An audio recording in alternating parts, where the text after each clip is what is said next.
conservación de la energía, que como ustedes ya saben es una ley fundamental, se habrán dado cuenta que la ley de la conservación de la energía es una ley que tiene varias formas, ¿no es cierto?, de expresión, de acuerdo en la rama física que estemos. Cuando estuvimos en mecánica, hablamos hablamos de la conservación de la energía mecánica, la energía cinética más potencial, que tenían que ver con el movimiento o con el potencial movimiento. Luego vimos, en este capítulo, justamente al empezar, cuando hablamos de la medida del calor, la conservación de la energía, diciendo que el calor neto en un recipiente aislado, en un sistema aislado, ¿no es cierto? Nosotros, ¿qué le llamamos al recipiente aislado? Que es un vaso de Dewar, también se llama así, que tiene paredes adiabáticas para aislar térmicamente el sistema del medio ambiente. Bueno, un calorímetro, ¿no? Un calorímetro de paredes adiabáticas. Entonces, en este calorímetro, la conservación de la energía se traduce como el calor neto es igual a cero. Es decir, calor ganado más calor perdido es igual a cero. Esa era una expresión de la conservación de la energía. Ahora, en termodinámica, ¿sí?, la primera ley de la termodinámica es una versión más de la primera de la ley de la energía, que se expresa de la siguiente manera. La energía interna es igual al calor absorbido menos el trabajo realizado, ¿verdad? Entonces, hay que recordar aquí que la energía interna, entonces esta primera ley de la termodinámica también sirve para definir lo que es la energía interna, ¿no? O mejor dicho, la variación de la energía interna. Como ya mencioné anteriormente, la energía interna está relacionada con la energía a nivel molecular, ¿sí? Energía cinética y energía potencial a nivel molecular. ¿Está bien? Pero ya hemos dicho también que la termodinámica es un enfoque macroscópico. O sea, lo menos posible hay que se mete en el asunto molecular. Así que lo que hace es definir el cambio de la energía interna, ¿no? Solamente se dice que es toda la energía de las moléculas, ¿no? A nivel molecular, nada más, ¿ah? A nivel molecular. Y entonces esto no se puede medir la energía interna en un determinado instante, no se puede. Pero lo que sí se puede medir y realmente lo que sí importa son los cambios. Entonces, ¿cómo se puede producir un cambio en la energía interna? Ya nosotros lo hemos venido diciendo anteriormente. Hay solamente dos mecanismos que hemos aprendido para cambiar la energía. En el caso del trabajo, ¿sí?, es el cambio de la energía, ¿no?, de un sistema, ¿sí?, mediante la acción de una fuerza. Así lo definimos, ¿recuerdan?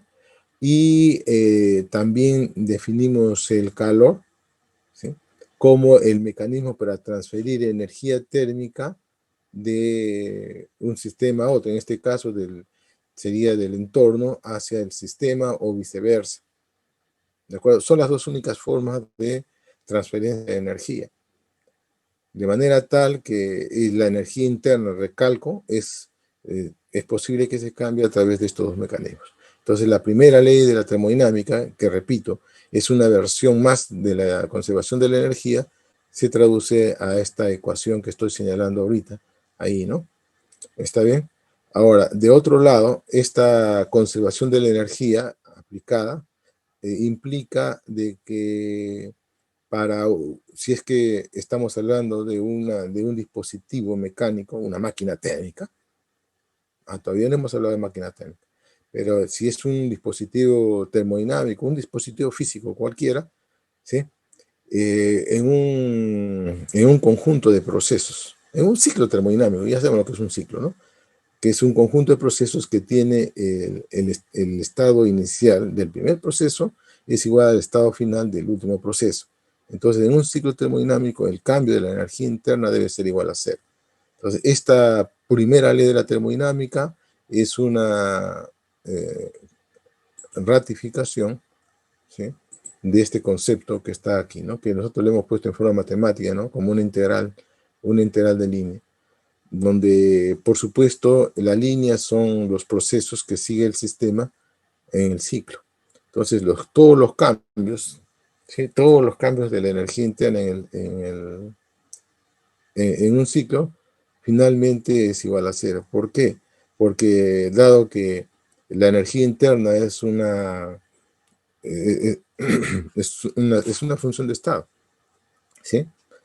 Y por lo tanto no depende de cómo se llega a ese sistema, ¿no? La energía interna es la misma. En un estado particular, la energía interna es la misma, no cambia, sea la forma como se llegue a ese estado. De manera tal, de que como el estado inicial es igual al final, su variación será igual a cero, ¿no? Para un ciclo. Debo aclarar que la energía interna tiene que es una propiedad del sistema, pues tiene esta característica, que no la tiene ni el calor ni el trabajo, que son dependientes de la ruta que se siga. Y debo decir también de que estos dos, calor y trabajo, solamente existen mientras esté transitando el sistema de un estado inicial hacia un estado final. ¿Está bien? Después, una vez que el sistema llegó al estado final, ya desaparecen, ¿no es cierto?, para dar lugar a un valor de la energía interna, ¿sí? Que lo que nosotros hacemos, ¿no? Lo que nosotros hacemos es eh, este estado final, ¿sí? Este estado final será igual al estado inicial más el cambio de energía producto del calor neto y el trabajo neto seguido en el ciclo, ¿no? Muy bien. Ya hemos dicho, y voy a volver a reiterar, de que la primera ley de la termodinámica, escrita de esta forma, tiene esta convención. O sea, la convención es absolutamente necesaria para el uso correcto de esta primera ley. Dice que la convención de que si el calor es absorbido por el sistema, entonces es positivo. Si es que el calor es cedido por el sistema, el calor es negativo. El trabajo es positivo cuando el sistema, ¿sí? Cuando el sistema realiza trabajo. Esto significa que, por ejemplo, el volumen final, ¿sí?, es mayor que el volumen inicial, ¿sí? El volumen crece y será negativo cuando el volumen final sea menor que el volumen inicial, es decir, el volumen decrece, ¿no? El trabajo será negativo en esa situación. Muy bien, ya está. Con esto ya tenemos el panorama completo. Vamos a aplicar la primera ley para el cálculo de la capacidad calorífica. Muy bien, ya como ustedes tienen una idea de lo que es capacidad calorífica, nosotros le hemos definido simplemente leyendo la forma matemática, ¿no? Decimos que la capacidad calorífica se mide en un proceso, ¿no? La capacidad calorífica molar, ¿sí? Se mide en un proceso, eh, técnicamente se mide en dos procesos, a volumen constante y en otro proceso presión constante. Entonces, esta es la capacidad calorífica por cantidad de materia. Entonces, esta capacidad calorífica molar, ¿ok?, es dada por esta relación de acá, ¿no? Eso es lo que hemos dicho. Así, ahí nomás nos hemos quedado. Pero en realidad no hemos dicho, no hemos dado un concepto cualitativo sobre lo que es la capacidad calorífica, ¿no? Entonces, esta capacidad calorífica también tiene que ver con las formas de energía de la molécula. ¿Está bien? Y normalmente cuando un sistema absorbe energía, las moléculas, por supuesto, toman parte de esa energía y la emplean en diversas cosas. ¿De acuerdo? Esa forma de cómo invertir la energía que absorbe una molécula tiene que ver con su capacidad calorífica. ¿Ok? Tiene que ver con eso.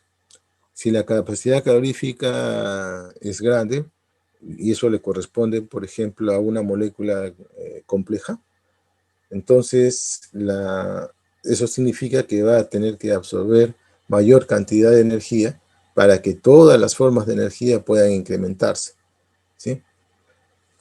O sea, si su capacidad calorífica es mayor, tiene mayor cantidad de formas de energía, ¿ya? Entonces eso complica un poco su análisis, ¿no? Muy bien, vamos a aplicar esta primera ley de la termodinámica al proceso siguiente, ¿no? Al sistema. Primero definamos el sistema. El sistema es un gas, ¿sí? Que está encerrado en un recipiente de volumen B. Las paredes del recipiente son rígidas, es decir, que no van a cambiar su volumen aun cuando cambie su temperatura, no se va a dilatar, es lo que quiero decir. Entonces, este gas está encerrado, y decir que está encerrado significa masa constante, ¿sí? La masa no sale. Ahora bien, la temperatura es T, y digamos que la energía cinética es conocida, ¿no? ¿Está bien? El gas entonces es considerado como un conjunto de partículas independientes. Es un gas ideal. Por lo tanto, las moléculas no chocan entre sí, solo van a chocar contra las paredes. Recuérdese la teoría cinética. Muy bien. Entonces, a este sistema se le va a entregar calor, es decir, se le va a transferir energía térmica. Entonces, como el recipiente no cambia su volumen, significa que el trabajo es cero. ¿De acuerdo? Toda la energía que se ha transferido al sistema se empleará entonces en cambiar su temperatura y su energía. Bueno, y hay que cambiar la energía que se le ha transferido, se ha convertido en energía cinética. ¿Está bien? Entonces ahí está, el incremento de la energía cinética debe ser por conservación de la energía igual al calor, ¿verdad? Entonces, y si hablamos de eso, significa que estamos aplicando la primera ley de la termodinámica. Y ustedes dirán, ¿por qué? ¿Por qué? Porque estamos hablando de conservación de la energía, y la primera ley de la termodinámica es conservación de la energía. Muy bien, entonces lo que acabamos de decir está aquí escrito, ¿sí? Está aquí escrito. Muy bien, el trabajo es cero, y esto implica, ¿no es cierto?, de que la primera ley de la termodinámica, perdón, la primera ley de la termodinámica dice que entonces el calor es igual a la variación de la energía interna, ¿sí? El calor absorbido será igual a la variación de la energía interna. Pero este dQ lo puedo poner en términos de CB, ¿sí? El dQ que está acá a la izquierda, ¿sí? En términos de CB, y por lo tanto, finalmente el CB puede expresarse como du n dt. ¿Está bien? Permítame corregir esto. Esto de acá queremos borrar. Ya. Ahora bien, ¿qué teníamos acá? Decía entonces de que de aquí entonces se deduce que lo ponemos como incrementos mejor, ¿no? Para ser compatibles con esto de acá. Entonces, que el delta U va a ser igual a NCB delta T, ¿no? El cambio de temperatura. Ahora bien, eso como una consecuencia de combinar la primera ley de la termodinámica, que está acá arriba, ¿ok?, con esta definición de capacidad calorífica. Entonces, este resultado que hemos obtenido acá, a pesar de que es un resultado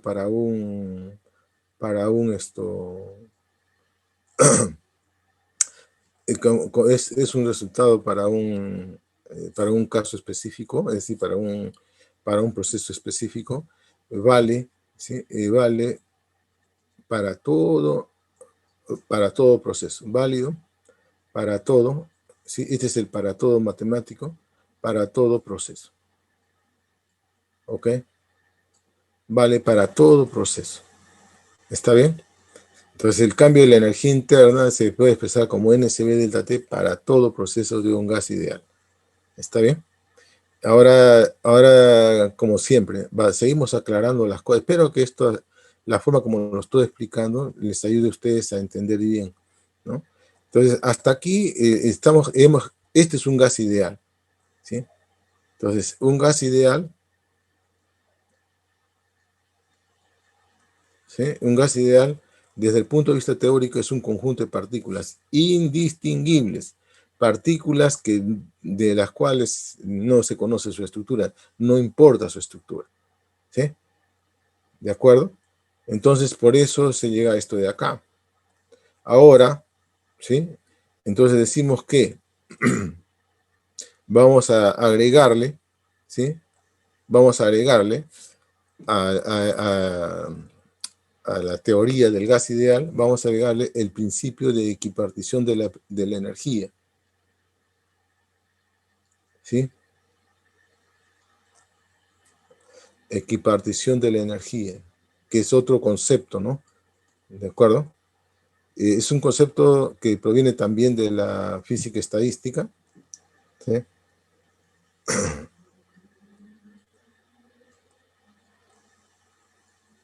Que es útil en este caso para estudiar los gases ideales. Entonces, la equipartición de la energía, gamma entre 2 nRT. ¿Qué cosa es esto? Dice que esto es el número de grados de libertad, que por cada grado de libertad, mejor pondría como un medio para no complicarnos la vida aquí.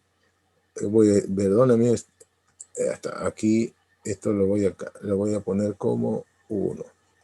Entonces, dice, esto es por cada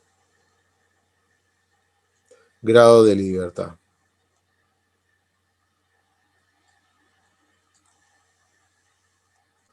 Por cada grado de libertad de la molécula. Ok, eso dice la energía. Eso es en promedio, ¿eh? ¿Está bien? De ahí entonces nosotros decimos, agregándole a la teoría cinética del gas ideal, ¿sí? Que nos da esto, ¿sí? Tendríamos entonces que el cambio de energía, el cambio de energía interna es delta U, ¿sí? Es igual a delta, la energía cinética del gas, cuando es monotómico, ¿eh? Y esto es igual a decir 3 medios de nRT. Delta T sería en este caso, ¿no? También. Esto es para el monoatómico. Ya está. Hasta aquí se puede llegar con la teoría cinética de gases, solita también. Pero nosotros hemos preferido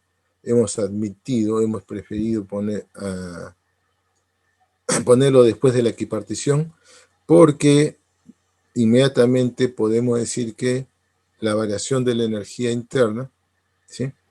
Es igual a 5 medios nr delta T para el diatómico.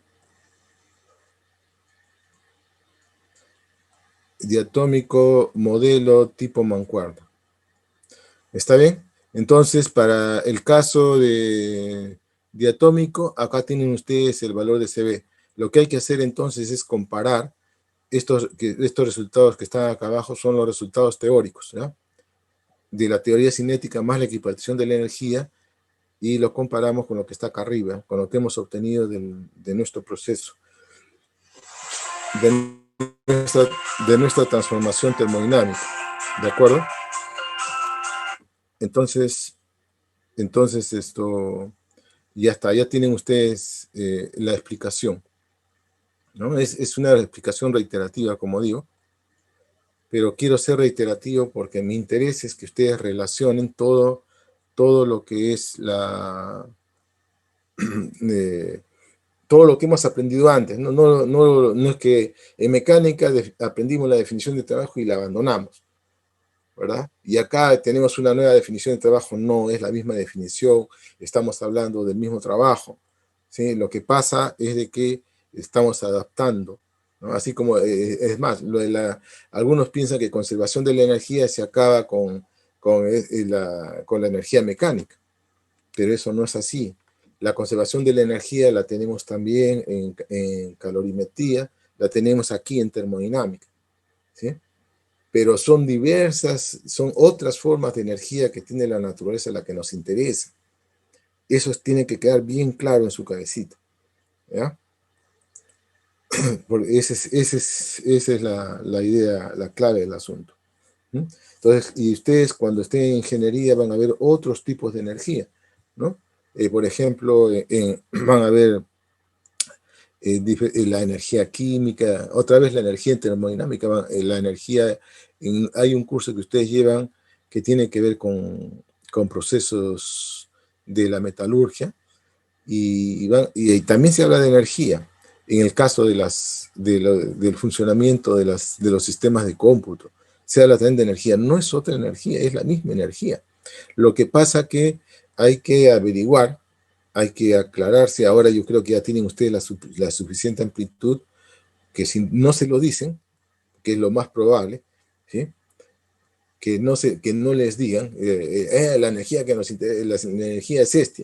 Hablan solamente de energía, pero sin aclarar qué parte de la energía de la naturaleza es la que les interesa, ¿no? Porque probablemente hasta ni el profesor mismo tenga una idea clara de eso, ¿sí? Y así ocurre, ¿eh? En general ocurre así, porque en las aplicaciones ingenieriles hay varias formas de energía. Entonces, para no hacerse bolas, simplemente se habla de una energía en común, ¿no? Solo se habla de energía y punto, ¿verdad? Entonces, como digo, ¿no? Entonces, ahora ustedes saben de que sí, efectivamente, pueden hablar de energía, pero aquí hay que aclarar que esa no es la única forma de energía, ¿ok? Y los procesos que ustedes están tratando a nivel de empresa, por ejemplo, ¿no? de producción de algún tipo de bien, ¿sí? Están hablando de algún tipo de energía que ustedes sí tendrían que identificarla para poder hacer algún cambio, alguna mejora que quieran hacer al proceso o al sistema, a los procesos del sistema. Si quieren hacerlo, entonces tienen que saber, ¿no? Identificar qué tipo de energía es, porque eso les va a dar idea de qué materiales utilizar, ¿no? Por ejemplo, vean ustedes esto de las farolas, por ejemplo, inteligentes, ¿sí? No es la farola en sí, ¿no? Sino más bien es la fuente de energía de dichas farolas, ¿no? Son los paneles solares, pueden ser también las hélices de un sistema eólico, ¿verdad? O también pueden ser esas baldosas, ¿no? Que resultan ser muy interesantes también, ¿verdad? Bueno, listo. Volviendo acá al tema, ya me perdí, ¿no? Volviendo al tema, ¿sí? Volviendo al tema, tenemos que... aquí está. Bueno, tenemos que la capacidad, hemos sido capaces de calcular la capacidad calorífica molar a volumen constante para los gases, ¿no? Para los diferentes tipos de gases, ¿sí? Para eso hemos utilizado la teoría, el gas ideal, ¿sí? Recuérdese, gas ideal solamente se queda con partículas, ¿ah? ¿Sí? Con partículas. Y porque recuerden ustedes que el gas ideal, ¿por qué se llama gas ideal? A ver, pregunta, ¿por qué le llamamos gas ideal? Cumple una serie de condiciones, profesor. Una serie De condiciones. ¿cuáles? Choques perfectamente elásticos.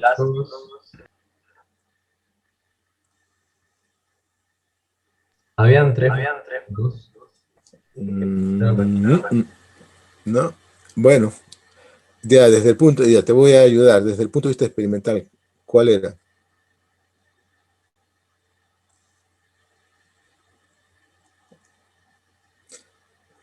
¿Quién habló? Yo, profesor Díaz. ¿Quién? Díaz Segarra. Díaz, a ver. ¿Por qué es un gas ideal? ¿Cómo sabes que un gas es ideal? Desde el punto de vista experimental. Recuerda, Boyle, Gay-Lussac, todo eso. Todo eso se resumió en... Dijimos que era una condición necesaria y suficiente para que sea llamado un gas ideal. Es que creo que no se está... ¿Ah? ¿Ecuación de estado? ¿Perdón? La ecuación de estado para ser... A ver, ¿cuál es la ecuación de estado? Recuérdala para que... La voy a escribir para que todo el mundo la recuerde. la presión por el volumen es igual al número de moles por la temperatura absoluta y la constante universal. Muy bien. Eso esa es la clave. Es que lo que pasa es que Díaz no ha estado todo el tiempo en clases, por esa razón se ha quedado. Él es el primero que ha captado la idea, pero se ha quedado. A ver, ¿quién fue el último que...? Torres, profesor. Torres, muy bien. Eso lo he repetido varias veces, ¿eh? Varias veces. De que la condición necesaria y suficiente para que un gas cualquiera sea llamado ideal es que cumpla la ecuación de estado, nada más. Y lo otro, eso de la teoría cinética, que las condiciones, las hipótesis de la teoría cinética son condiciones de tipo teórico, ¿no? Pero la ecuación de estado, sí, es el resultado de la experimentación. Y eso es lo que prevalece siempre, la experimentación. Muy bien, entonces la ecuación de estado, aquí, esta ecuación, ¿no?, la satisfacen las partículas. Aquí tampoco, las moléculas complejas también la satisfacen, ¿sí? ¿Por qué? Porque para que cumplan esta ecuación tienen que comportarse como partículas. ¿Se dan cuenta? ¿Sí? Como partículas que no tienen estructura. Pero cuando se habla de la capacidad calorífica, ya hemos dicho que la capacidad calorífica tiene que ver con las formas de energía que tiene una molécula. ¿Sí? Entonces aquí cuando se habla de capacidad calorífica tiene que distinguirse la estructura de la molécula, porque eso tiene que ver con las formas de energía de la molécula. Entonces ahí ya está limitada el gas como ideal, ¿no? Está limitado. Entonces se requiere de la introducción de una nueva teoría, ¿no?, que complemente, no que la reemplace de la teoría cinética, desde el punto de vista teórico, ¿de acuerdo? Sino de que la complemente, y esa es la equipartición de la energía. ¿De acuerdo? Y con eso se puede obtener el Cp y el Cv. En este caso es solo el Cv, ¿no es cierto? Y esto se compara con los resultados experimentales, que por supuesto se obtienen de otra forma. ¿Sí? Muy bien, ya creo que con eso ya queda claro el asunto. Bueno, pasemos entonces, y si alguien tiene alguna duda, pues puede preguntar. Muy bien, para complementar, entonces ahora hagamos el mismo experimento, pero manteniendo la presión constante. ¿Y cómo se consigue una presión constante? ¿Cómo se consigue una presión constante? Simplemente utilizando un cilindro, ¿no es cierto? Acá estoy dibujando un cilindro. Ahí está, un pistón. Un pistón que tiene que ser liso y móvil, ¿de acuerdo? Que pueda deslizarse sin rozamiento. Bueno, que pueda deslizarse sin rozamiento. Entonces,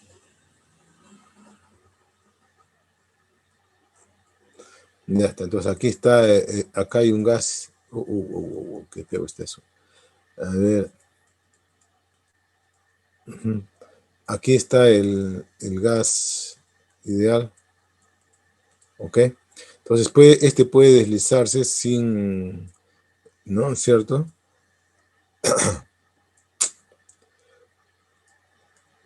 Este puede deslizarse sin fricción. Entonces, ¿y por qué puede deslizarse? Si se desliza, ¿por qué se desliza?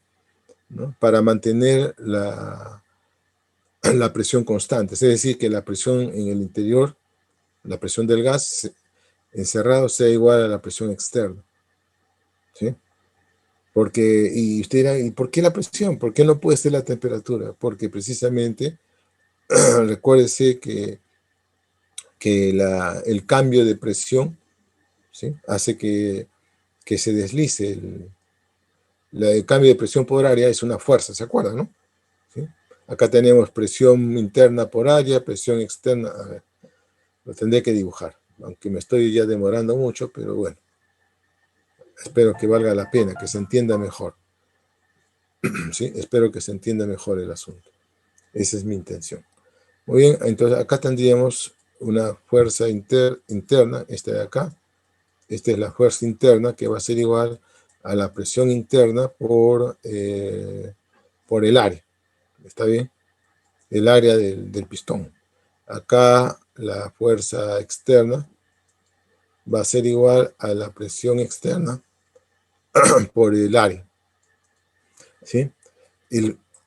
Entonces, cuando alguna de estas fuerzas es mayor, el pistón se desliza. ¿De acuerdo? Si el pistón se desliza lentamente, digamos, hacia afuera, aumentando el volumen del gas, es porque la fuerza interna es mayor que la fuerza externa. ¿Sí? Si se va deslizando. De tal manera de que el pistón quedará en equilibrio cuando estas dos fuerzas se equiparen. ¿Sí? Y eso significa de que las presiones interna y externa serán iguales. ¿Sí? Muy bien, entonces esto, si yo ahora agarro y hago lo mismo que hice en el caso anterior que hice, ¿se acuerdan? Al sistema, o sea, al gas que está aquí encerrado, le agrego energía térmica, calor. ¿Sí? Le transfiero energía térmica y entonces, lógicamente, la presión interna será mayor y esto va a hacer deslizar el pistón para igualar la presión externa con la presión interna.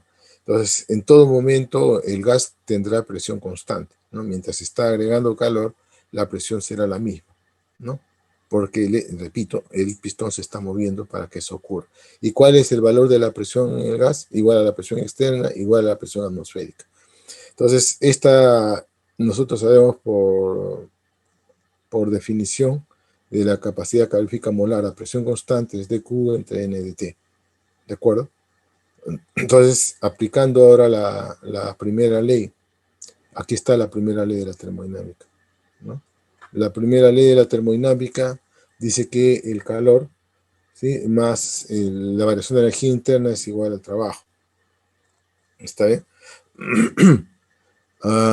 Bueno, ya sabemos que la variación de la energía interna es igual a NCB de T. Eso lo hemos obtenido de la lámina pasada. Y este trabajo es NR de T, ¿no? Esto es fácil de llegar a partir de la ecuación de estado, ¿no? La ecuación de estado es PV NRT, ¿verdad? Y diferenciando, como P es constante, sería entonces P de B es igual a NR por DT. ¿De acuerdo? Si integramos, ahora ya está, aquí todavía está, y el PdB es igual al dB doble, ¿no? Ya está, entonces ya hemos justificado estos dos términos, perdón, y ahora este dQ lo reemplazamos acá, y el producto N de T lo simplificamos en los tres términos, y nos va a quedar que Cp va a ser igual a Cb más R. Otra vez, este es un resultado que vamos a generalizar, ¿sí? Es válido para, para todo gas, ¿no? Para todo gas ideal. ¿Ok? O sea, a partir de un resultado particular lo hemos generalizado. Entonces, hemos vuelto a hacer la deducción de una ecuación, digamos, muy conocida y útil para los gases ideales. Entonces, el Cp, utilizando nuevamente en forma complementaria la teoría de la equipartición de la energía, resultaría de que el Cp para gases monoatómicos 5 medios de R, para atómicos 7 medios de R. ¿Alguna pregunta hasta aquí? ¿Está todo claro? No hay preguntas. Pasamos entonces a la aplicación de la primera ley de la termodinámica a los sistemas, perdón, a los procesos, no a los sistemas, ¿no?, sino a los procesos que da a seguir un sistema. Bueno, hay 4 procesos reversibles, ¿sí?, útiles, ¿no es cierto?, que se realizan en todas las en todas las transformaciones de los gases, ¿no? Y estudiamos estos cuatro, digamos, procesos tipos, porque son los que se pueden producir en el caso de los laboratorios, ¿sí? Los procesos isobáricos o a presión constante, los isocóricos o isovolumétricos, volumen constante, los procesos isotérmicos, temperatura constante, y los procesos adiabáticos. Si ustedes se dan cuenta, ¿sí? Son los mismos procesos con los que se ha estudiado experimentalmente los gases ideales, ¿no? Bueno, bien. Entonces, vamos a hacer esto. Los procesos que vamos a ver son procesos reversibles. Es decir, son procesos que se realizan muy lentamente, pero que no tienen ninguna fuerza disipativa. ¿De acuerdo? Eso ya lo hemos dicho antes y lo estamos repitiendo. Entonces, ¿qué tendríamos? Aplicamos otra vez la primera ley de la termodinámica. Aquí está la aplicación de la primera ley de la termodinámica. ¿Ok? Aquí está. Esta es la primera ley de la termodinámica. Que el trabajo es igual a cero es porque tenemos un proceso de volumen constante. ¿Está bien? Entonces el trabajo es cero, ¿no? Porque recuérdese que esto es el PdV, ¿no? Y esto es igual a cero. ¿Sí? Muy bien. Esa es la explicación del porqué. La primera ley de la termodinámica entonces me dice que la variación de la energía interna es igual al calor, ¿no? Al calor absorbido. Y de allí se llega rápidamente a esta expresión, ¿no? Para la forma como se puede calcular la variación de la energía interna y también se puede evaluar el calor también, ¿no? No se olviden de eso. ¿Estamos? En el diagrama PV, este proceso es un proceso, vean ustedes, es un proceso de tipo, ahí está, que es representado por una línea vertical y que perdón, ¿sí? De tipo vertical y por tanto en el diagrama PV no existe perdón, no existe área, ¿no? Una línea vertical. Muy bien, ahora vamos a ver el proceso a presión constante o isobárico, ¿verdad? De arranque aplicamos la primera ley de la termodinámica que está aquí, ¿no? Esa es la idea, pues, básica, ¿no? De aplicar la primera ley de la termodinámica. Aplicamos la primera ley de la termodinámica aquí. Ya está. Como ya sabemos, por un lado tenemos esto de aquí, que es la definición de, le pondré por ejemplo T rayita, ¿no? Esta es una definición. La definición de CP, ¿está bien? Y por otro lado tenemos esto de aquí, ¿no? Entonces, para el gas ideal, entonces, esto es gas ideal. Se puede calcular el calor absorbido de esta forma, ¿está bien?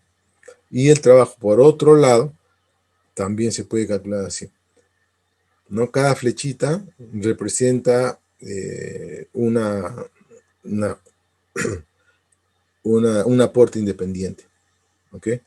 Entonces, con estos dos, calor y trabajo calculados, se puede reemplazar en la primera ley de la termodinámica por acá arriba, ¿sí? Lo reemplazamos y podríamos calcular la variación de la energía interna en un proceso isobárico, ¿sí? En un proceso isobárico. Muy bien. ¿Alguna pregunta hasta acá? ¿No? Veamos ahora el tercer proceso, que es el proceso isotérmico. Como la temperatura es constante, ¿sí? Y nosotros habíamos obtenido de la teoría cinética de que la energía cinética media de una molécula es directamente proporcional a la temperatura absoluta. Y además, ¿sí? Y además, combinando la teoría cinética con la experimental, se obtiene que la energía interna de un gas ideal es gamma veces medios nRT. Bueno, y ya le estamos complementando en la equipartición de la energía para también considerar ya las moléculas diatómicas y poliatómicas, moléculas complejas en general. Recuérdese, recuérdese una vez más, cuando hablamos de la teoría cinética, hablamos de moléculas como partículas, o sea, sin estructura. ¿Ya? Para hablar de las moléculas complejas, o de la estructura de las moléculas, tenemos que agregarle la teoría de equipartición de la energía. ¿De acuerdo? Cierro paréntesis. Muy bien, entonces aquí ya hemos agregado la teoría de equipartición de la energía y por ende, como la temperatura es constante, el cambio de energía interna implica un cambio en delta T.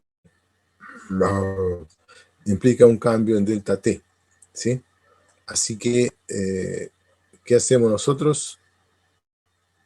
Fácil, ¿no? Sería NR por delta T. Ya está. Y esto es cero, pues. Está clarísimo, ¿no? Es cero. Porque el hecho de por T constante, esto ya está justificado.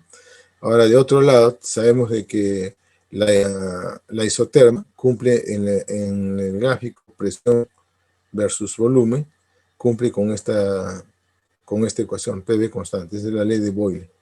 ¿Ok? Este es Boyle. Para no olvidarnos de Boyle. Y entonces, aquí tiene que venir la aplicación de la primera ley de la termodinámica, que eso falta. Primera ley de la termodinámica que dice que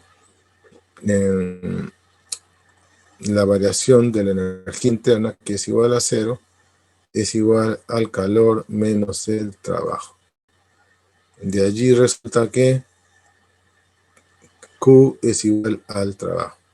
Ya está acá, ¿no? Eso ya está escrito aquí. Y de dónde salió este nRT logaritmo de P. Esto resulta ser igual de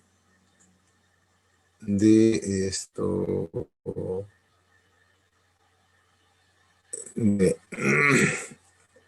a ver, el PV constante, ¿no? Pero PV constante es igual, bueno, PV constante. El trabajo es PdV, ¿verdad? Y esto es igual a decir A, pero P, ¿qué cosa es? Es nRT sobre B dB. Desde un B inicial hasta un B final. ¿Ok? Y obtenemos esto de acá. Y utilizando otra vez la ecuación de estado, llegamos a esta otra ecuación que está acá. ¿Ven? Entonces ya hemos demostrado esto, ¿no? ¿Alguna pregunta hasta acá? ¿Y este trabajo que hemos calculado, a qué sería igual? ¿A qué área? ¿Sí? Sería igual a esta área de acá. Toda esta área es el trabajo. ¿Sí? Esa área le voy a poner con otro color un poco más. Esto de aquí es el trabajo. Esa área es el trabajo. ¿Ok? Muy bien. Pasamos entonces de página. ¿Alguna pregunta? No hay pregunta, ¿no? Que también lo han visto varias veces esto, así que no es nada nuevo. Proceso adiabático, ¿sí? El proceso adiabático es Q igual a 0. Entonces, lo primero que habría que mostrar aquí, bueno, es esta gráfica, ¿no? Esta gráfica de acá, que ya le hemos mostrado antes, tiene por ecuación PV a la gamma igual constante, donde gamma se llama constante adiabática, ¿sí? Que es el cociente de las capacidades caloríficas a presión constante entre volumen constante. Entonces, esta constante adiabática es siempre mayor que 1. ¿Ok? Es mayor que 1. ¿Cómo se obtiene? ¿Cómo se llega a esta ecuación? Hay que demostrar esta ecuación que está acá. ¿no? ¿Cómo mostramos esta ecuación que está acá? ¿Sí? Acá, aquí está, aquí abajo estaría la demostración. ¿Ok? Entonces, PV a la gamma, o sea, evaluado en diversos puntos del proceso, debe dar el mismo valor. Por lo tanto, PV a la gamma debe ser igual a una constante, que es precisamente esta ecuación que está acá. ¿Ya? Entonces, ¿cómo demostramos esta ecuación? A partir de la primera ley. Esta es la aplicación de la primera ley de la termodinámica, es esta. Bueno, como el proceso adiabático de Q es igual a 0, ¿sí? Por lo tanto, como dQ es igual a 0, la variación de la energía interna es igual a menos el trabajo, ¿sí? Entonces, la variación de la energía interna está acá, ¿sí? Este es dU y este es el trabajo. ¿Está bien? Este es el trabajo. Simplemente ahora reordenamos para poder integrar. Esta T tiene que integrarse acá y este volumen se queda acá. Las constantes, la N se va, las constantes se pueden quedar en cualquier parte, donde quieran ustedes. Entonces de aquí yo elegí que las constantes van a estar aquí con el dB, con la integral de dB. Entonces CP y CB son constantes por definición, de manera tal de que salen fuera de la integral y nos va a quedar que esta expresión TV a la gamma menos 1 es una constante, pero utilizando la ecuación de estado de los gases ideales se llega a esta expresión que está acá. Muy bien, ya está, ya tenemos entonces calculado o demostrada esta ecuación, pero todavía nos falta algo, ¿no? Nos falta calcular el trabajo, ¿no? ¿Y cómo sería el trabajo? Otra vez sería el área bajo la curva, ¿sí? ¿Cómo calculamos el trabajo? ¿Sí? El trabajo, aquí está, ¿no? Ya está hecho eso. ¿Sí? El trabajo se expresa de estas dos formas diferentes. ¿Sí? Entonces el trabajo es la integral entonces de PdV. ¿Ok? Pero la presión es la constante entre V a la gamma. ¿Recuerdan ustedes del gráfico anterior de la figura? Esto se evalúa desde V1 a V2. Entonces nos va a quedar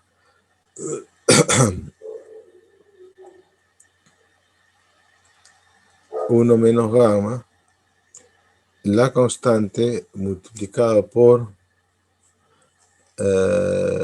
sería 1 menos gamma, V a la 1 menos gamma, menos V2 sería, ¿no?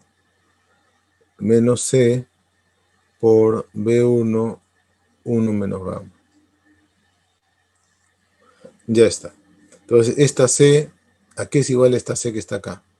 Esta C será igual a P2,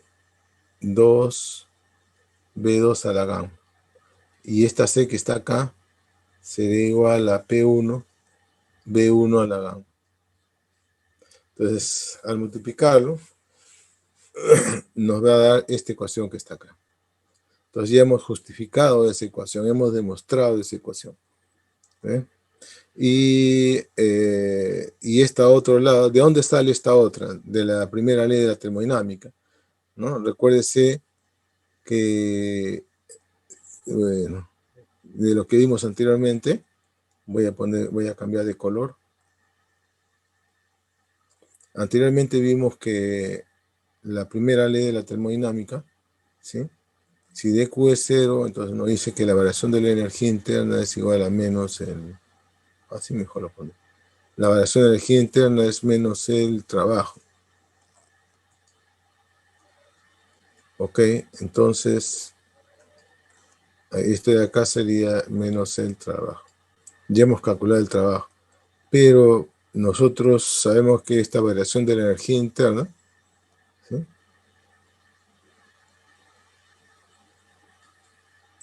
Es igual a N CD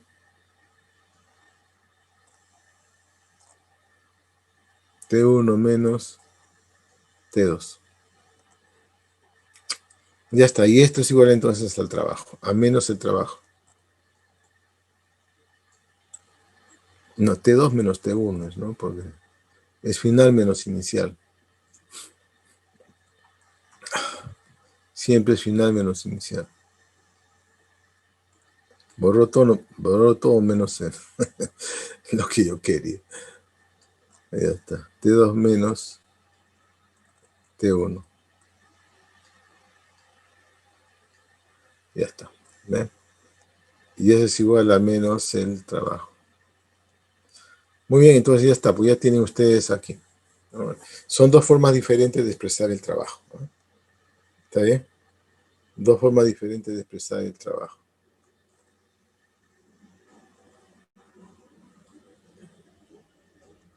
Para el caso de adiabático.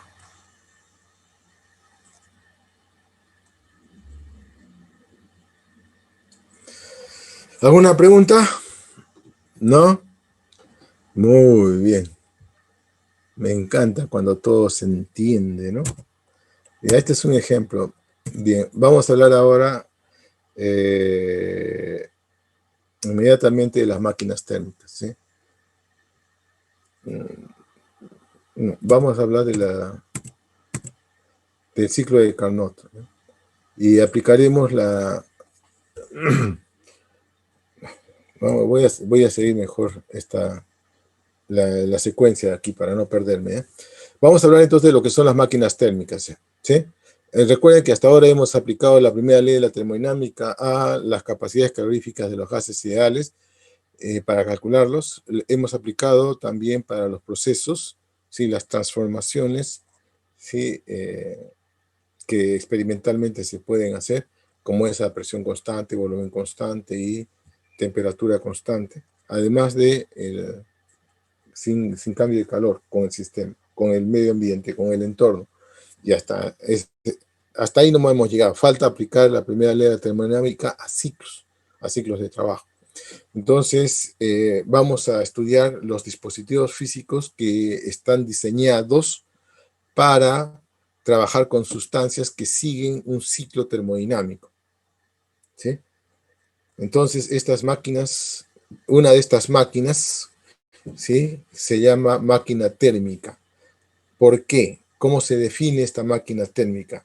Esta máquina térmica es una máquina diseñada para que trabaje cíclicamente. Eso lo subrayo y con letras mayúsculas, porque tiene relevancia, eso es cíclico. Para que trabaje cíclicamente, absorbiendo calor de un foco caliente de temperatura, que le vamos a llamar Q sub H, este es el foco, este es el calor que absorbe, Q sub H, y lo convierte en trabajo, ¿sí? Y lo convierte en trabajo. Muy bien, ahora, hasta ahí sería la definición. Y ahora justifico lo de cíclico. ¿Por qué es relevante? Porque precisamente el hecho de que sea cíclica, el trabajo de esta máquina térmica hace que sea absolutamente necesaria un depósito frío o bien un foco térmico frío, donde la máquina térmica va a expeler el calor que no puede convertirlo en trabajo. ¿Qué estoy diciendo? Lo que estoy diciendo es que la máquina térmica absorbe calor del foco térmico caliente y parte de él lo convierte en trabajo y otro lo desecha, ¿sí? Que no puede convertirlo en trabajo. Y este es el esquema, pues el que estoy dibujando acá. Este es el esquema de una máquina térmica, ¿sí? Ahora, alguien podrá preguntar, profesor, ¿eso significa que no existe la máquina térmica que todo el calor que absorbe lo convierte en trabajo? La respuesta es sí, no existe tal máquina. ¿Sí? No existe. Esas máquinas térmicas, esas máquinas de ese estilo, que pretenden hacer eso, son las máquinas que rompen el primer principio de la termodinámica. ¿Cómo le hemos llamado, se acuerdan? Las máquinas térmicas, ¿sí? de funcionamiento infinito o indefinido de primera clase. ¿Ok? Las de primera clase lo que hacen es anular, hacer el calor serio, el calor Q sub C igual a cero. Entonces eso no se puede. No existe máquina 100% eficiente.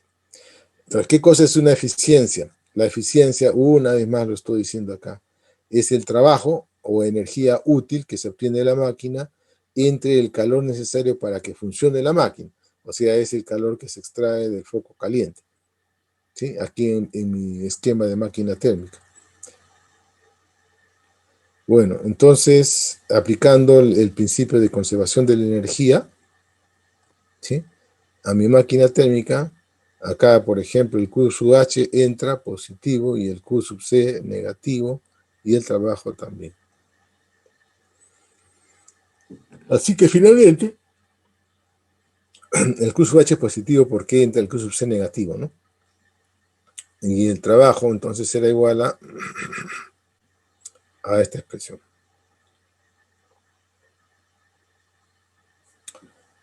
El trabajo es la suma de los calores,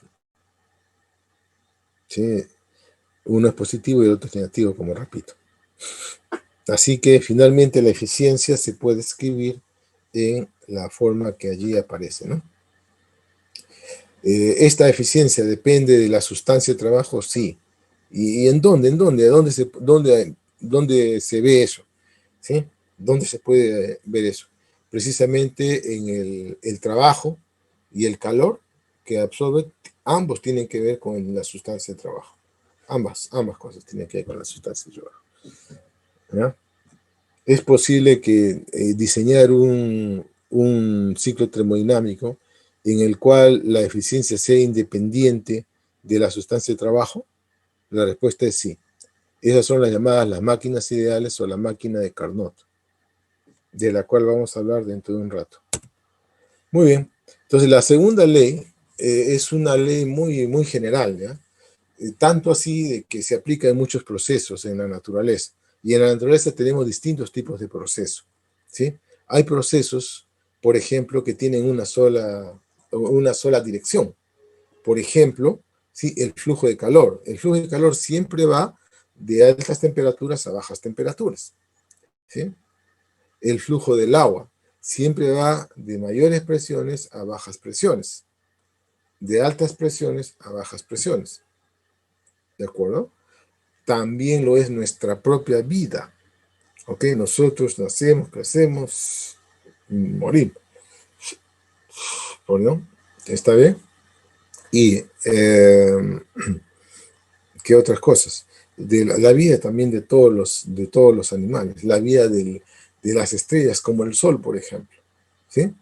En algún momento se formó el Sol a partir de la gran explosión, ¿no? De acuerdo a la teoría del Big Bang, que es una teoría según la cosmología de la creación del universo. Muy bien, vamos a aceptar esa teoría. Entonces, a partir del Big Bang se formó el Sol, y el Sol hasta ahora, ¿sí?, está evolucionando. Pierde bastante energía, ¿no?, porque suceden reacciones químicas en el interior y eso, reacciones nucleares en la superficie del Sol, y eso produce una gran cantidad de energía que el Sol la emite, ¿sí? Entonces eso significa que el Sol tendrá una vida finita, claro que sí. ¿Y cuánto falta para que se acabe el Sol? Miles de años. Muchos miles de años. Así que no hay que preocuparse de eso. Pero finalmente el Sol, de acuerdo a los cosmólogos, llegará a convertirse en una enana, ¿no?, en una estrella enana. Es decir, ya no tendrá esa capacidad que tiene para emitir energía. Y finalmente puede que se convierta en un agujero negro, ¿no?, con millones de años después. De manera tal, ¿sí?, de manera tal de que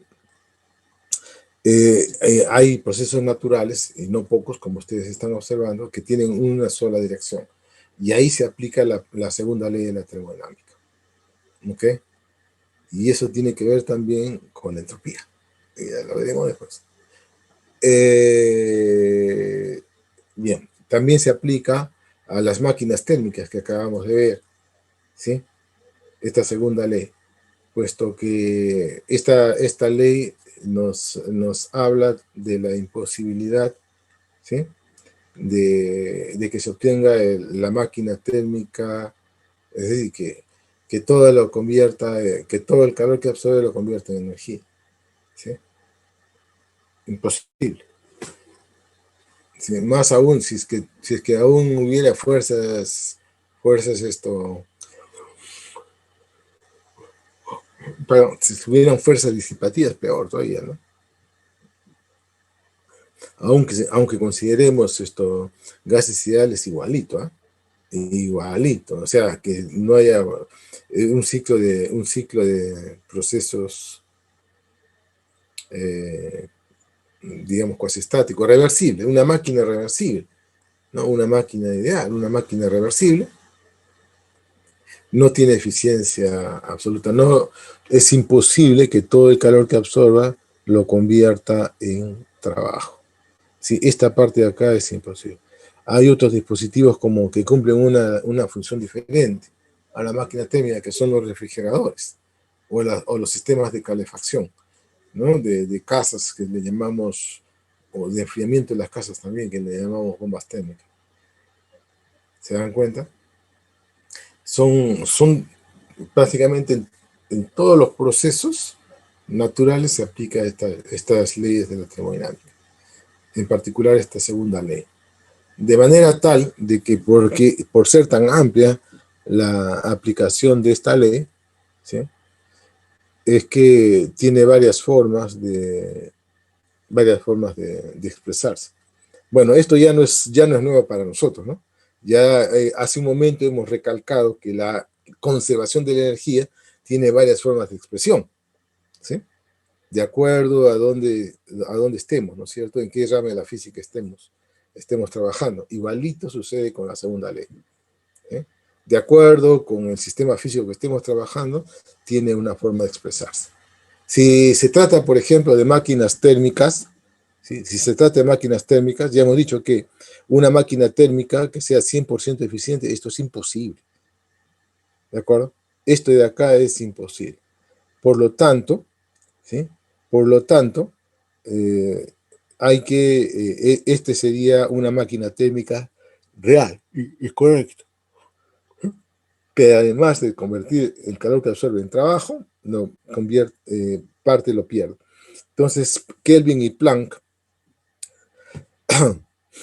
expresaron la segunda ley de la termodinámica de la segunda forma para las máquinas térmicas. Dice, lo voy a leer, ¿eh? Es imposible un proceso cíclico cuyo único resultado sea la absorción de calor procedente de una fuente y su conversión en trabajo. ¿Sí? Eso es imposible, dicen ellos. Ahora, de otro lado, ¿sí? De otro lado, tampoco existe el refrigerador ideal, es decir, un dispositivo que capture calor, absorba calor, ¿sí? Absorba calor, ese es lo correcto. Absorba calor, absorbe energía térmica de un foco térmico frío y lo lleve hacia un foco térmico más caliente. No es posible que eso ocurra de forma natural. Eso no es posible. Esto de acá es imposible, utópico, no va a ocurrir nunca. Sin embargo,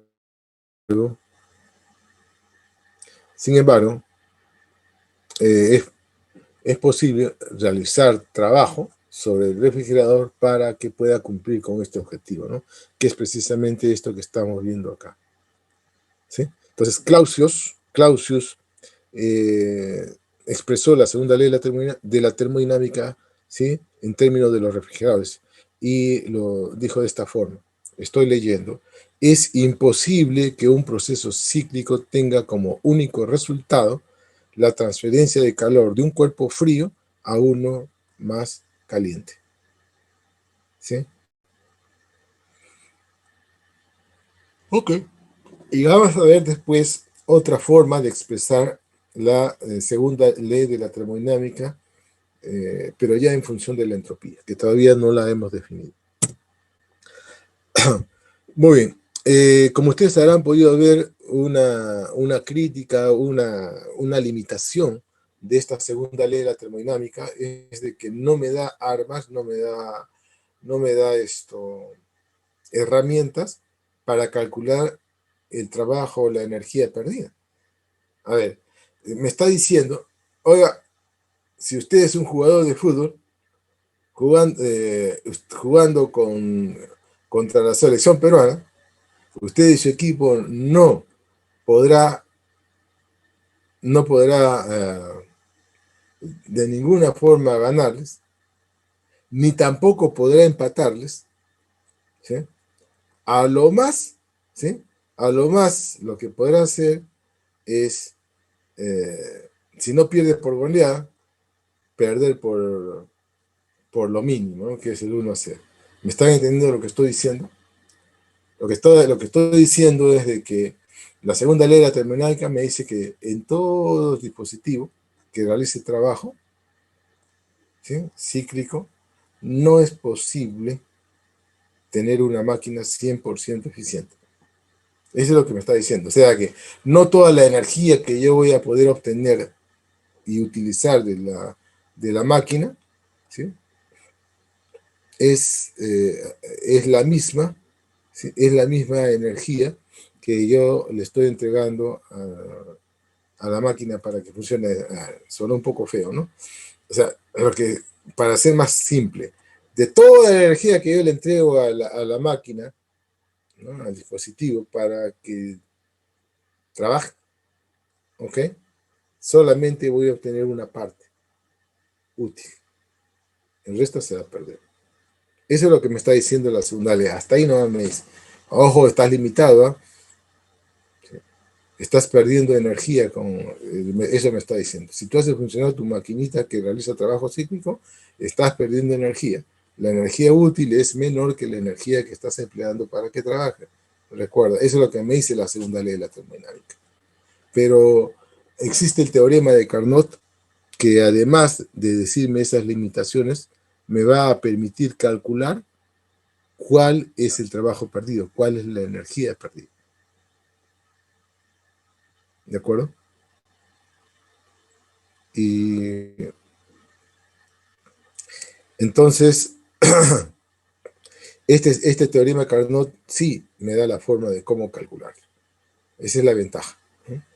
Por eso estamos diciendo que una forma alterna de la segunda ley de termodinámica es este ciclo de Carnot. Pero acá, en el enunciado del ciclo de Carnot, nos habla de máquinas reversibles y no reversibles, ¿no? Entonces, habría que primero definir lo que es una máquina térmica reversible. Una máquina térmica reversible está constituida por procesos reversibles y es la máquina de máximo rendimiento. ¿Ok? Eso es lo que dice Carnot. Y entiéndase que la máquina de máximo, mejor dicho, el ciclo de máximo rendimiento es el ciclo de Carnot. ¿Qué vivo es Carnot, ¿no? Primero dice con su teorema, ojo, que la máquina... Perdón, disculpen, no con su teorema todavía. Primero dice que una máquina reversible está constituida por procesos reversibles y que es de máximo rendimiento entre dos focos térmicos. Eso dice. Y después dice, ojo, que esta máquina térmica reversible tendrá una eficiencia igual a la máquina térmica del ciclo de Carnot, que es el máximo. ¿Me dejo entender? Espero que sí. Muy bien. Y la máquina térmica irreversible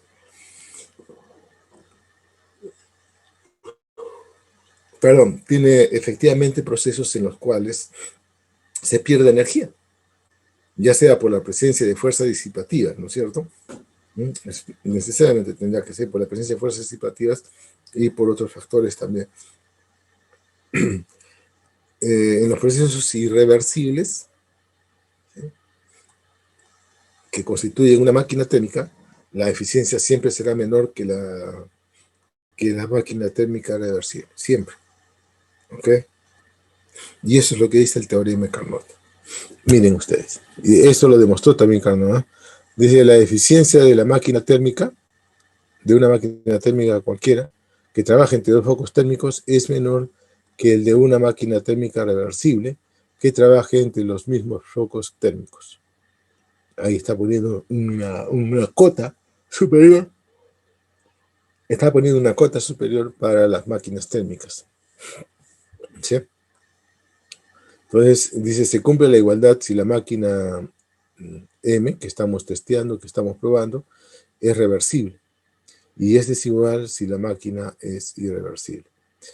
Muy bien, entonces habría que decir cuáles son las sustancias de trabajo en una máquina térmica. Las primeras máquinas térmicas de la primera revolución industrial utilizaban las máquinas térmicas que usan como sustancia de trabajo el agua, ¿no? El agua y sus cambios de estado. Hay máquinas que utilizan gases, ¿no? Solo gases. Y hay otras máquinas que utilizan el magnetismo, ¿no? El electromagnetismo. Bueno, como nosotros todavía no sabemos nada de electromagnetismo, recién lo vamos a aprender el próximo ciclo, no podemos hablar de eso. ¿De acuerdo? Ya está. No vamos a hacer la demostración de este teorema, pero sí, para mayor claridad, vamos a ver un lema, ¿sí?, de este teorema. Dice, si se construye una máquina térmica que opere entre dos reservorios de temperatura, entonces la máquina tendrá la máxima eficiencia posible si opera vía un ciclo de Carnot. Bueno, ahí ya nos está diciendo claramente que la máquina de Carnot, la máquina que sigue el ciclo de Carnot, es la de máxima eficiencia. Ya nos está diciendo ahí eso. Y por lo tanto, la máquina reversible tendrá la eficiencia de Carnot. Bueno, esto sí se puede demostrar. Aquí está, como ven ustedes, es muy rápido. La forma como está enunciado, pues permite una demostración rápida, ¿no? Como la que tenemos acá. Pero ustedes dirán, oye, profesor, en el teorema de Carnot, usted nos dice que la ventaja con respecto al enunciado de la segunda ley, se puede calcular el trabajo perdido. ¿Y dónde está? Bueno, en la demostración precisamente, ahí se obtiene una expresión para el trabajo perdido, o sea, para la energía perdida, cuando una máquina cíclica funciona.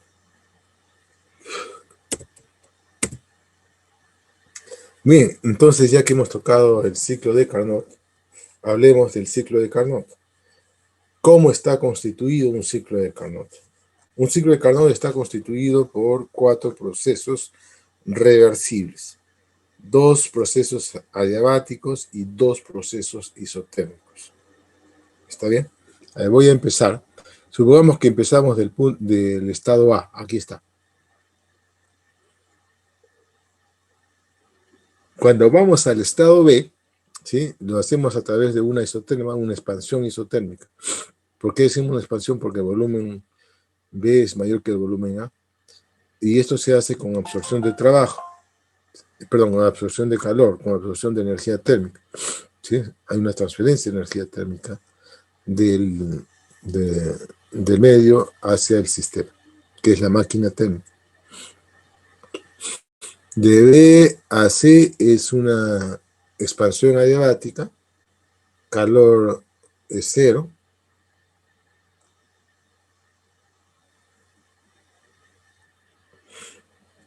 y luego tenemos una compresión adiabática, perdón, una compresión isotérmica, donde se expele calor hacia el medio, hacia el foco térmico frío será. ¿De acuerdo? Si es el ciclo de una máquina térmica, este será el calor frío, y el calor absorbido será del foco caliente. Entonces, el reservorio caliente estará a la temperatura TA o TB, y el foco frío está a la temperatura TC o TD. Y luego, del estado D, vamos nuevamente al estado A para cerrar el ciclo con una compresión adiabática. ¿Sí? Ese es el ciclo de máximo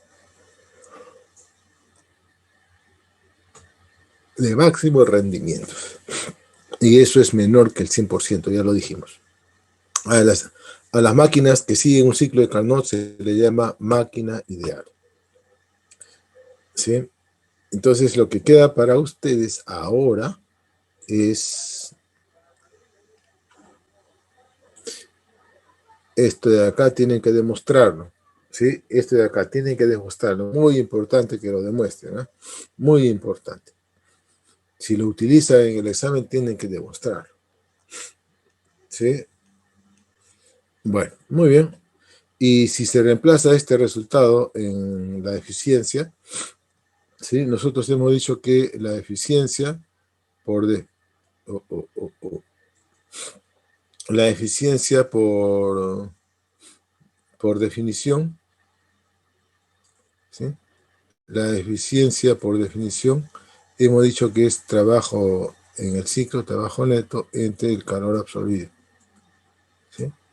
Y después hemos dicho que la eficiencia va a ser igual a 1 menos Q sub C sobre Q sub H. Si reemplazamos, sería 1 menos T sub C entre T sub H. Ya está. Y esto me lleva a esta expresión finalmente. ¿Ok? Listo. Entonces la eficiencia solamente se expresa en términos de las temperaturas. Entonces aquí respondemos una de las preguntas que nos hicimos antes. ¿Sí? ¿Es posible encontrar un ciclo termodinámico tal que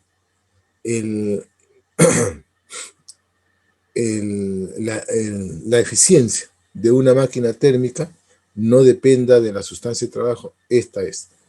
El ciclo de Carnot será el ciclo que permite evaluar que la eficiencia es la misma independientemente de la sustancia de trabajo que se utilice. Basta que una sustancia siga el ciclo de Carnot para que esta eficiencia sea independiente de la sustancia de trabajo. ¿Por qué? Porque solamente depende de las temperaturas. ¿Sí? Y estas temperaturas las pone el experimentador. ¿Ok? El experimentador es el que las puede manejar.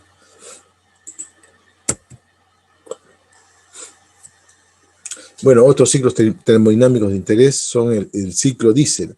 Este es el ciclo con el que funciona un motor de combustión interna, ¿no? Ustedes habrán visto seguramente o habrán oído hablar de esos camiones grandazos que se utilizan en la construcción, en las mineras, ¿sí?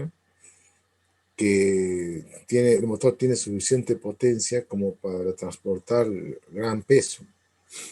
Esos son también llamados camiones diésel, son camiones grandes, muy pesados. Esto es el motor de esos camiones y en este ciclo termodinámico constituido por estas son adiabáticas,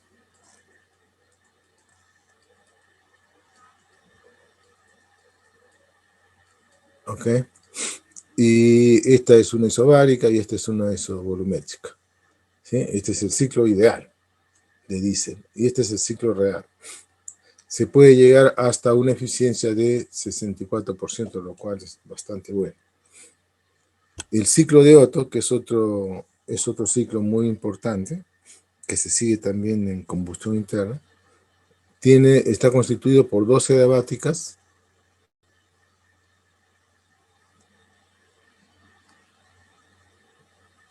estas dos son adiabáticas,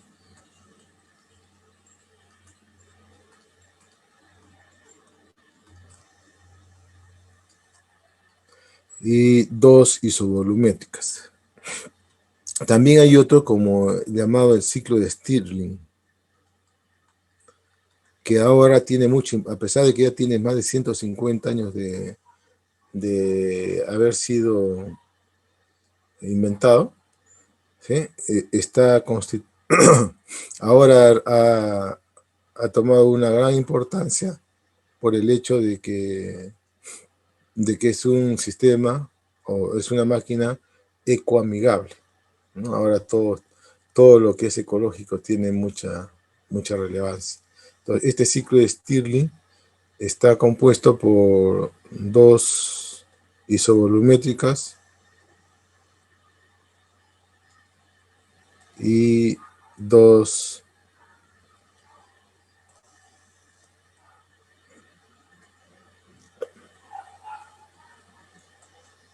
adiabáticas, ¿sí? Perdón. Estas son adiabáticas.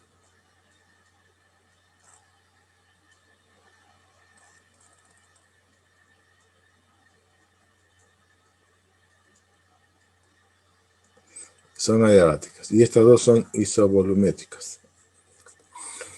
Muy bien. Yo googleen ese ciclo de Stirling, ¿no? Es muy interesante. Porque eso no utiliza o no es base para un motor de combustión interna, sino más bien para un motor de combustión, para un motor de fuente externa. Googleenlo, es muy interesante. ¿Alguna pregunta hasta acá? Luego vamos a hablar de esto de acá, un cálculo de eficiencia. Esto, como es más o menos numérico, lo dejo para que ustedes lo revisen, ¿sí? Esto sí se puede entender, me parece, cómo hacer el cálculo. Disculpen.